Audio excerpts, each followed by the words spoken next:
Hi friends, I just wanted to check in with you with this little tutorial just to get you started on drawing your columns if you haven't already. I had a couple people who gave it a try and I'll share some of those samples for inspiration. And I just wanted to be honest with you. This is just kind of a sketch that I made, just getting started. I did it without any kind of ruler. I used a pen, so even if the lines were not perfect, I wasn't able to fix it, and it's just exactly kind of how I started, and I wanted to show you that. So I wanted to go through and just kind of advise you on, getting started with your basic outline and your basic external shapes. So friends of us who are joining us from either another grade or another classroom, if you wanted to give this a try, we are using a reference picture of neoclassical columns. And so we've got Doric, Ionic, and we're going to create Corinthian. And as you can see, the Doric is the most simple because the lines are really basic, and then they get increasingly more complex, and we end with the Corinthian with the floral or leaf or nature motif at the end. So basically with this tutorial, my goal is to really show you how to get started just from scratch. So what I did was I happened to use loose leaf paper. Obviously the best would be graph paper, but I just wanted to show you realistically how that might look with just loose leaf.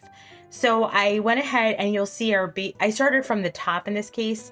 I tried to go as evenly across the top as possible. I brought my lines down straight.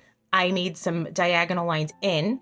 Again, if you're using graph paper or straight edge, you can be a little more careful with that, with measuring perhaps, but don't feel like you need to. And then I created my rectangular shape at the bottom. And as you can see, everything kind of goes in and then remains the same at the bottom. Then over here, what we have is more of a straight line effect. And then I started to just put my scrolls in. They're nowhere near finished, but that's just the base of what I wanted to create. And then for my Corinthian, what's going to happen is I created that top base shape, but before I go into the bottom piece, I'm probably going to go ahead and work a little bit on my details and then create the lines at the bottom. Okay, so I just wanted to go over that. When I do my leaf motif, I'm probably going to start with more of a colored pencil or something where I can do more sketchy lines because I don't want to have to be locked into what I'm drawing. I want to be able to fix it and correct it if I need to. So you can reference my picture.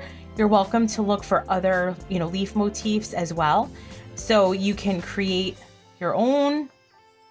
You can use my picture, and you're just going to create, of course, a leaf is basically just an almond shape to start, and then you can add as you go. Okay, and we're going to use some shading, and at the end you can obviously go over everything in Sharpie. So I'm just going to go ahead and create some almond shapes around the bottom here